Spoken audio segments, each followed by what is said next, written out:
जय हिंद, आदाब, अस्सलाम वालेकुम रहमतुल्लाहि व बरकातुहू। दोस्तों, जैसा कि आप लोगों ने टाइटल देख लिया होगा कि मैं यहाँ पर कुछ बातें बताना चाहता हूँ जो मेरी नॉलेज में आई है, जो मेरी जानकारी में आई है। इस बात के तनाजुर में कि सियासी बसीरत, सियासी जानकारी और सियासी जागरूकता मुल्क में क्या हो रहा है, आप सियासत के हिस्सा हैं या सियासत का शिकार है, इस चीज को एक मुअज़्ज़ज़ भारतीय बाशिंदा होने के नाते से हम लोगों को जानना बहुत जरूरी है। बहुत जरूरी है कि हमारी आंखों में, हमारे सामने से कौन धूल और मिर्च डाल रहा है, फेंक रहा है, इस चीज को हम लोगों को बेहतर अंदाज में जानना होगा। जब हम तारीख के आईने में गोताजन होते हैं, झांकते हैं, तो ये पता लगता है कि हमारे सलफ सालिहीन, हमारे बुजुर्गों ने, हमारे जमहूरियत पसंद लोगों ने अपनी जिंदगी में बहुत से ऐसे अकवाल कहे हैं जो आज हमारे लिए, ये समझिए कि आबेज़र से लिखने के लायक है, उसको पढ़ने के लायक है, उसको याद करने के लायक है, और जरूरत इस बात की है कि हम उसको अपनी जिंदगी में राइज करें। एक मशहूर कौल के मुताबिक मौलाना अली मियां नदवी का कौल कहा जाता है कि अगर हम अपने अंदर सियासी जागरूकता और बेदारी नहीं लाएंगे तो एक दिन ऐसा आएगा जब आपकी अजान ही क्या, आपका तहज्जुद ही क्या, आपकी नमाज ही क्या, आपकी अजानों पर भी पाबंदी लगा दी जाएगी। और आज यही हुआ है। उत्तर प्रदेश के बहुत सारे जिलों में, बहुत सारे गांवों में और बहुत सारे कस्बों में मस्जिदों से अजान की आवाज ना आने देने के लिए माइक को हटा दिया गया है। देश के अलग अलग हिस्सों में जहां जहां मुतशद्दिद पार्टियां अपनी हुकूमत बना रही हैं, अपनी मनगढ़ंत बातों को नाफिज कर रही हैं। इसी तरह से मैं बताना चाहूंगा कि मुल्क हिंदुस्तान, भारत हमारा जो है, ये सेकुलर मुल्क है। यहाँ पर तमाम लोगों का मिलजुल करके जिंदगी बसर करना हमारे मुल्क की सेहत के लिए बहुत बेहतर है। मौलाना अबुल कलाम आजाद साहब ने कहा था कि हमारे भारत में कोई भी कभी भी सियासी पार्टी मजहब जात पात के नाम पर मत बनाना। खास तौर से मुसलमानों को उन्होंने, मौलाना अबुल कलाम आजाद मुफस्सिर कुरान, मुजाहिद आजादी, बहुत सारी किताबों के मुसन्निफ और मुअल्लिफ, उन्होंने ये बात कहा था कि अगर तुम अपनी अपनी पार्टियां बना लोगे तो वही चीज का खमियाजा भुगतना पड़ेगा कि हमारा भारत दो हिस्सों में पहले और फिर बाद में 3 हिस्सों में टुकड़े टुकड़े हो गया, और एक हिस्सा बन गया पाकिस्तान, दूसरा हिस्सा बन गया बांग्लादेश। हमारा मुल्क कमजोर हो गया, गुलामी हमारा मुकद्दर हो गई। मौलाना अबुल कलाम आजाद ने कहा था कि इस मुल्क में, मुल्क भारत में बहुत सारी पार्टियां ऐसी हैं जिसके दरमियान में रह करके, जमहूरियत पसंद पार्टियां हैं, उनके दरमियान में रह करके अपने हक और हुकूक हासिल करना। वरना अगर जात पात, भाई बिरादरी, मसलक व मज़हब की पार्टियां अगर तुमने बनानी शुरू कर दी तो 100 साल क्या, 1000 साल तक भी अपने हुकूक को हासिल करने नहीं पाओगे। आज उसी चीज को याद करते हुए अगर हम लोग गौर व फिक्र करेंगे तो उसके नुकसानात का खमियाजा हम लोगों को नजर आ रहा होगा।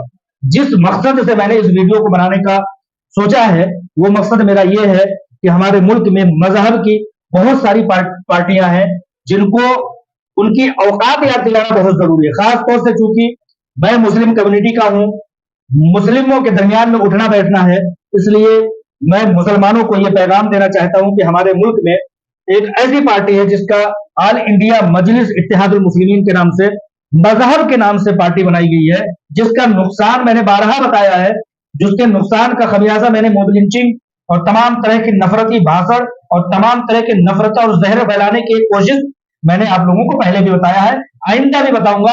आज मैं मिसाल के तौर पर एक चीज आप लोगों को मैं बताना चाहता हूं।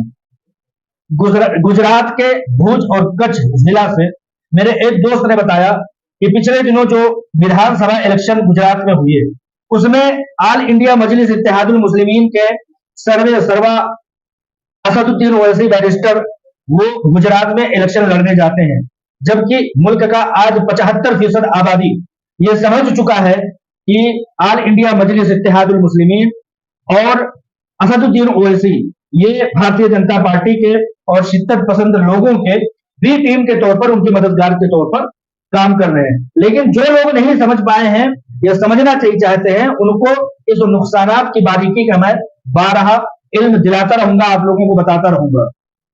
मेरे एक दोस्त ने भुज कच्छ गुजरात के जिला से, जो कि बॉर्डर का जिला है, वहां से मैसेज करके ये बताया है कि पिछले विधानसभा के इलेक्शन में असदुद्दीन ओवैसी गुजरात में आते हैं, जिस तरह का वो भाषण देने का एक आदि है, यानी नफरती तेवर, नफरती बयानात, नफरती तकरीरों के दरमियान में उन्होंने हमारे हम वतन भाइयों को चैलेंज करते हुए, लोगों को गमो गुस्सा दिलाते हुए उन्होंने वहां पर जगह जगह तकरीरें की।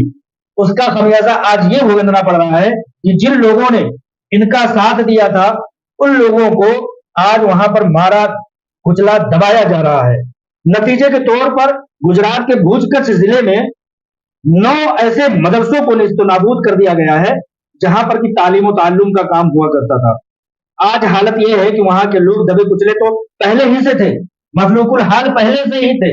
हालत यह है कि गुजरात के भुज कच्छ और पता नहीं कितनी जगहों के हालात ऐसे हैं कि वहां के मस्जिदों और मुसलमानों की इबादत गाहों और मदरसों को, जहां पर तालीम हासिल करते थे बच्चे, उनको निस्तनाबूद कर दिया गया, तहस नहस कर दिया, गिरा करके बर्बाद कर दिया गया है। मेरे दोस्त ने बताया कि ये गमो गुस्सा उस वक्त से है जब से कि असदुद्दीन ओवैसी यहाँ पर नफरती तेवर बना करके जहर आलूद तकरीर करके गए हैं। मैंने बताया था कि आज मुल्क में जय श्री राम कहलवा करके लोगों को मारा जा रहा है, बूढ़ों को, बुजुर्गों को, औरतों को, बच्चियों को, सबको जदोकोब किया जाता है और कहा जाता है कि जय श्री राम कहो। ये आज से 5 साल 10 साल पहले ये नफरती तेवर नहीं थे, ये किसी भी तरह से इस तरह के मामलात नहीं मुल्क में पाए जाते थे।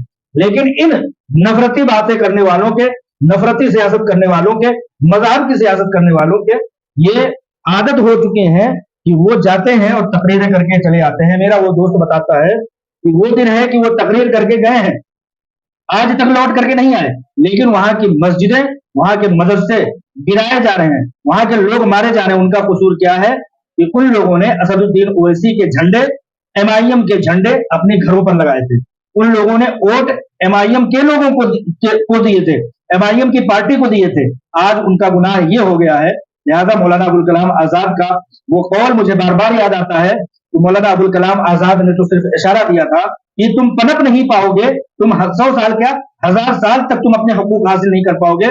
इन्हीं तमाम सेकुलर पार्टियों में रहते हुए, इन्हीं लोगों के दरमियान में रहते हुए तुम अपने हक हकूक हासिल करो। लिहाजा मजहबी, नफरती, तमाम तरह से जहर आलूद पार्टियां बनाने का, मजहबी शिद्दत पसंदी अख्तियार करने का नतीजा आज क्या है कि भुज कच्छ गुजरात के उन जिलों में मस्जिदों को और मदरसों को गिराया जा रहा है, वहां के लोगों को मारा जा रहा है। हम तक बातें नहीं पहुंच पा रही हैं, बॉर्डर का इलाका है, जिसकी वजह से वहां के लोग कम से कम जराए अबलाग, सोशल मीडिया से कम मुंसलिक हैं। लेकिन मुझे तक ये खबर पहुंची है कि असदुद्दीन ओवैसी के वहां से भाषण दे करके आने के बाद वहां पर 9 मदरसे मुनहदिम कर दिए गए हैं। तो ये है जहर आलूद बातचीत करने का नतीजा और खमियाजा। आज अकलियतों को दबाया कुचला जा रहा है, उनके मजहबी आजादी को छीना जा रहा है, उनको उनके आम जिंदगी में जीने नहीं दिया जा रहा है। यहां तक कि बच्चों की तालीम हासिल करने वाले मदरसों और स्कूलों को गिराया जा रहा है।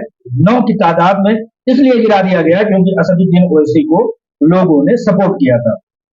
लिहाजा इन सब नुकसानात को मद्देनजर रखते हुए आप लोग इस बात को समझिए कि हम हजारों साल से इन्हीं हम वतन भाइयों के साथ रहते आए हैं, इन्हीं के दरमियान में रह करके हमें जीना है। लिहाजा मसलक, मजहब, जात पात, भाई बिरादरी की राजनीति से, सियासत से निकल करके बाहर आए, लोगों के दरमियान रहे, सबके हुकूक मिले, हमें हमारे हुकूक मिले। मजहबी मामलात सिर्फ हमारे घरों में, हमारी इबादत गाहों में किए जा सकते हैं, लेकिन सियासत से अगर मजहब को जोड़ करके इस तरह से मजहब का राग अलापा गया तो नुकसानात इससे भी कहीं ज्यादा भयंकर होंगे। लिहाजा इस बात को सब अवाम गौर फिक्र के दायरे में लाए और समझे सोचे, एक दूसरों को बताएं। अस्सलाम वालेकुम।